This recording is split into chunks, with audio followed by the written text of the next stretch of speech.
Bismillahirrahmanirrahim. Dimulakan oleh Allah Subhanahu wa taala.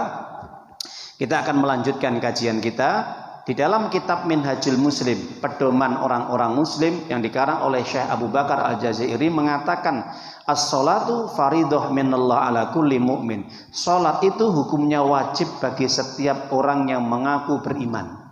Yang tidak beriman wajib enggak, Pak Bu? Enggak ya.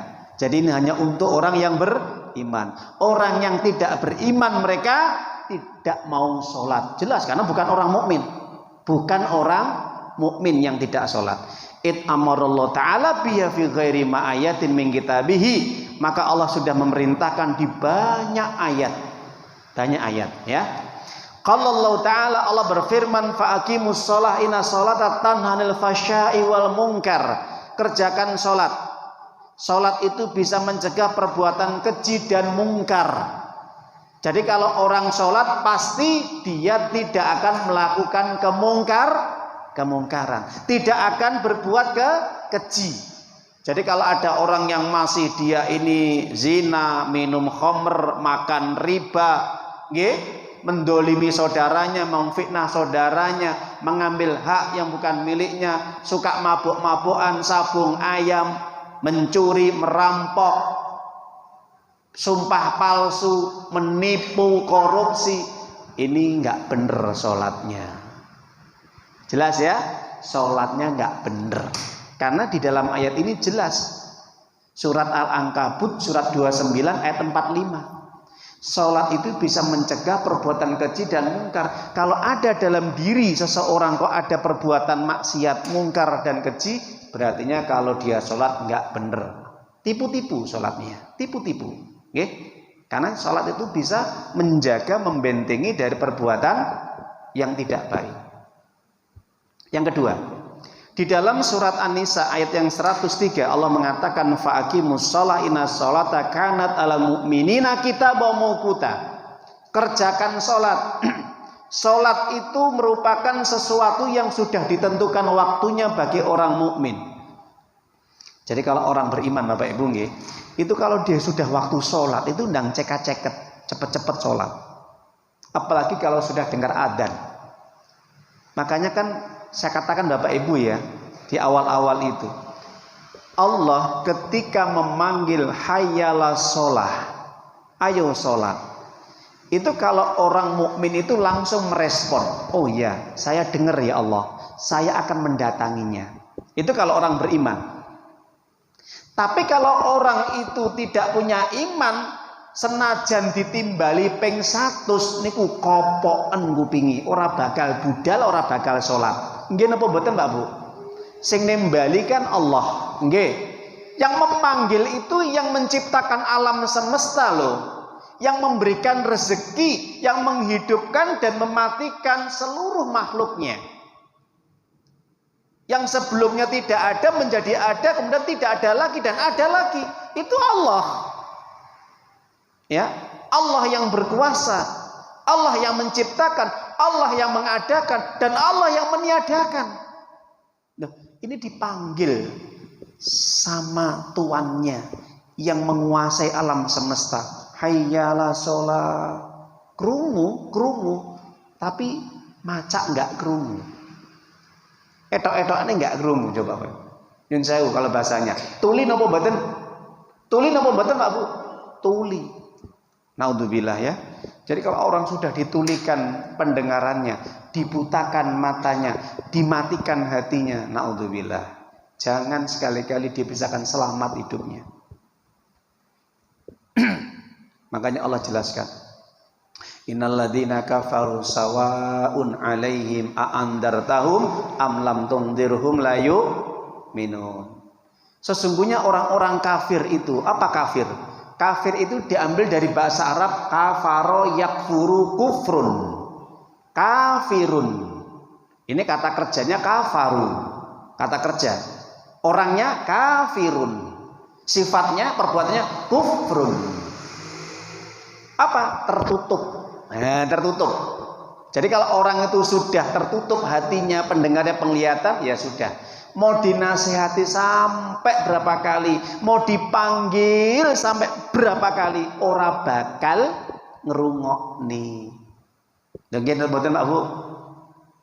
Kamu nasihati, kamu beri peringatan atau tidak, tetap mereka tidak mau beriman. Ingat, sholat itu waktu yang sudah Allah tentukan bagi orang yang beriman. Yang tidak beriman tidak pernah dia memperhatikan waktunya.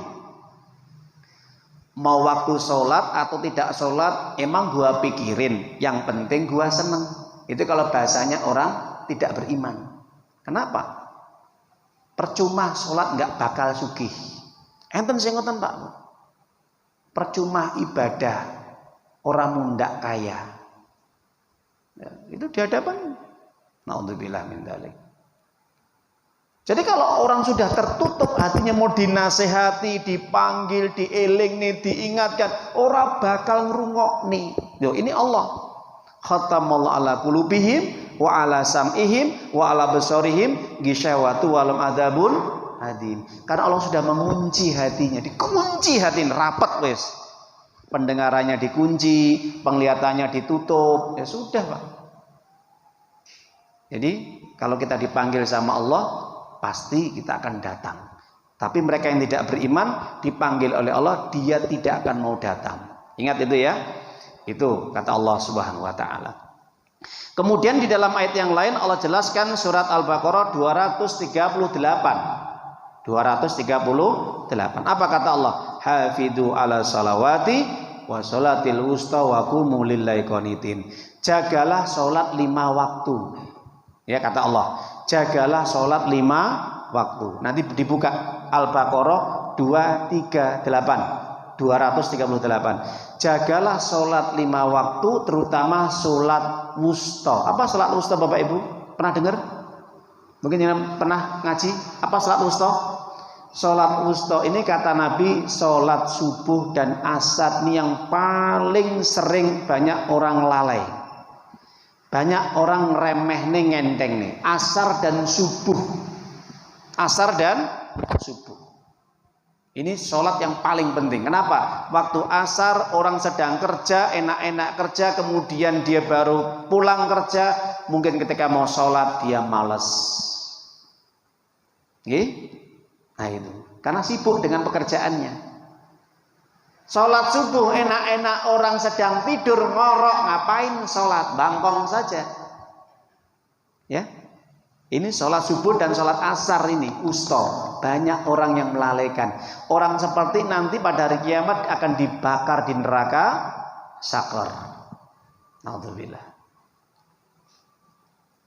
Dan para jamaah Bapak Ibu yang dimuliakan oleh Allah, Nabi sampai menjanjikan man sholal berdaini dakhalal jannah. Dalam hadis Imam Bukhari, siapapun orang bisa menjaga 2 waktu yang hawanya dingin, maka akan dijamin masuk surga. Apa itu hawa dingin Bapak Ibu? Waktu asar ketika memasuki malam, dingin deh, asrep. Waktu ketika fajar, masuk pagi, masuk ketika subuh. Subuh, masuk ketika waktu sudah matahari terbit. Hawa sedang dingin. Ketika waktu subuh, adem. Jadi aras-arasan. Bangun itu arasan. Makanya kalau Nabi mengatakan orang itu kalau mendengar azan apalagi waktu subuh kok dia tuh berat bangun, tandanya dikencingi kupingnya, dikencingi matanya sama setan. Ingat ya? Jadi matanya sama pendengarannya itu dikencingi. Jadi ketika dia mau sholat itu berat sekali. Itu. Makanya kalau istilahnya dulu orang bilang syeret, nggak mau bangun, gerujuk banyu, gitu. Nggak apa-apa, Bapak Ibu. Jadi harus bagaimana kalau sampai dia nggak mau sholat, harus sholat, harus sholat. Kasihan nanti, daripada nanti pada hari kiamat dia menjabat siksa yang berat. Naudzubillah. Para jamaah Bapak Ibu yang dimuliakan oleh Allah Subhanahu Wa Taala, yang terakhir perintahnya di dalam Al-Quran, wasta'inu bis sabri was shalah wa innaha lakabiratun illa 'alal khashi'in. Surat apa? Al-Baqarah ayat 45. Surat yang kedua. Hei manusia, Hendaknya kalian mintalah pertolongan kepada Allah dengan cara apa? Sabar dan sholat. Minta pertolongan Allah, sabar dan sholat. Sabar ketika mendapat musibah apapun ujian yang tidak mengenakkan, ya. Contoh ujian ekonomi, ujian istri, ujian anak, ujian suami, ujian pekerjaan, apapun sabar. Tapi ingat, nggak sekedar sabar tok Pak Bu nggih, tapi ya diiringi sholat. Ada orang sabar nggak sholat banyak. Ada orang sholat tapi nggak pernah sabar, ya banyak.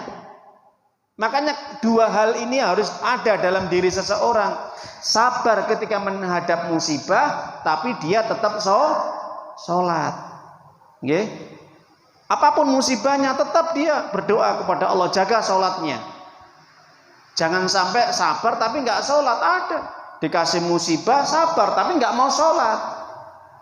Ini bahaya ini. Sama aja dia menjauhkan dirinya kepada Allah. Nah itu. Ada orang sholat tekun tapi nggak pernah sabar, ngeluh ada hidupnya itu, sambat aja hidupnya. Nggih. Hati-hati. Banyak kepada Allah minta. Setiap ada masalah minta dulu kepada Allah, baru nanti minta pendapat kepada manusia. Siapa yang minta pendapat? Orang yang berilmu. Jangan orang yang disambati sama-sama orang yang sambat. Ya sudah kacau urusannya. Gitu. Wah, ngene urip rapo enak ya, pekerjaan susah. Lah sing disambati ya ora oleh pekerjaan. Waduh, aku ora nyambet gawe. Padha jelepute ngene. Nah, ya, jadi yang diminta pendapat adalah orang yang berilmu, orang yang bijak. Nah itu. Para jamaah Bapak Ibu yang dimuliakan oleh Allah Subhanahu wa taala, ini penting sekali. Makanya para jamaah Bapak Ibu yang dimuliakan oleh Allah Subhanahu wa taala, maka ini kita jelaskan hukum ya orang yang dimana terkait dengan menjaga sholat ya. Nah, sholat ini ada sholat wajib dan sholat sunnah. Kalau sholat wajib jelas 5 waktu. Kalau sholat sunnah itu dibagi menjadi 2. Ada sholat sunnah yang disebut dengan sholat sunnah apa Bapak Ibu? Apa? Ya, namanya sholat sunnah apa? Kalau dalam hukum, ayo siapa yang tahu? Tak kasih permen. Ya. Ada sholat sunnah muakkadah dan sholat sunnah yang ghairu muakkadah. Itu sholat sunnah. Ya, itu pembagian sholat sunnah. Ada sholat sunnah yang ditekankan, ada sholat sunnah yang tidak ditekankan. Itu namanya muakkadah dan ghairu muakkadah. Muakkadah itu ditekankan. Apa saja itu? Apa saja? Sholat witir. Oke? Itu ditekankan. Kemudian juga sholat apa? Yaitu 2 rakaat sholat fajar sebelum sholat subuh. Itu.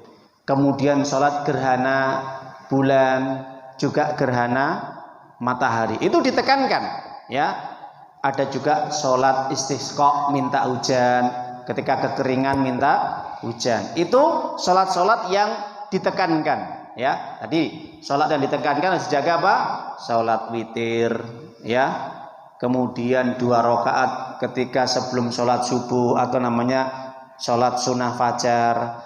Kemudian juga sholat kusyuf, sholat gerhana matahari dan gerhana bulan. Ada juga sholat istisqa, minta hujan. Itu sholat yang ditekankan, yang harus dijaga. Witir ya, itu.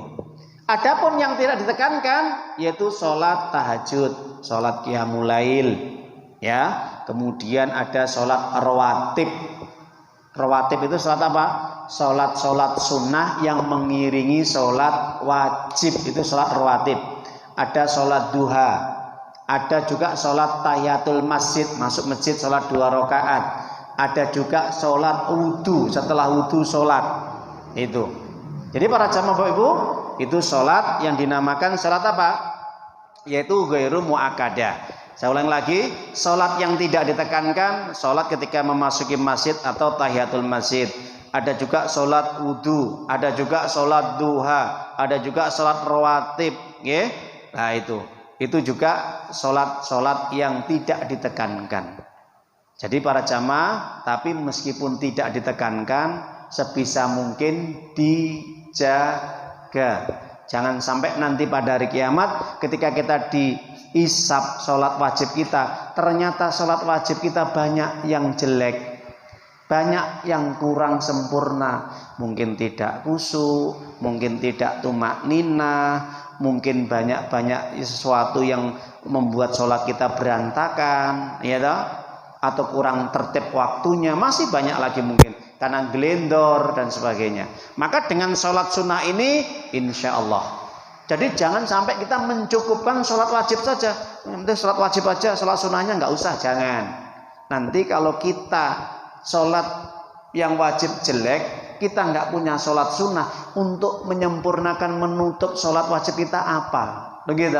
Karena punya utang kita kepada Allah. Lah utang ini untuk menutupnya apa? Utang kita kepada Allah. Sholat kita ini kurang baik, kurang bagus di hadapan Allah. Nah itu. Ini pentingnya sholat sunnah. Para jamaah Bapak Ibu yang dimuliakan oleh Allah SWT, semoga ini yang bisa saya sampaikan. Insya Allah akan kita terus menyampaikan tentang fikih ibadah sholat, ya. Dan kita harus tetap ya istiqomah aktif dalam kita mengikuti kajian ini.